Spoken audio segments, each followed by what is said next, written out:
विधानसभेच्या निवडणुकीत धुळे जिल्ह्यासह महाराष्ट्रामध्ये महायुतीला घवघवीत यश मिळालंय।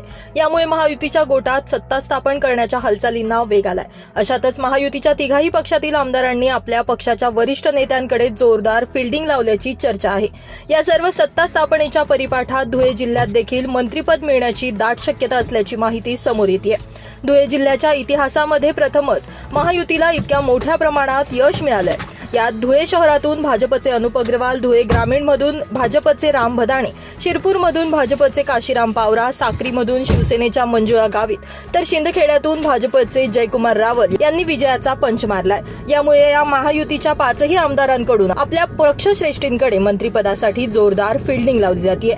या पाचही आमदारांपैकी कोणत्या आमदाराच्या गळ्यात मंत्रिपदाची माळ पडते, मंत्रिपद मिळवण्यात कोण यशस्वी होईल हे बघणं महत्त्वाचं ठरणार आहे। मात्र धुळे जिल्ह्याला मंत्रिपद मिळणार हे मात्र यामुळे निश्चित होत आहे।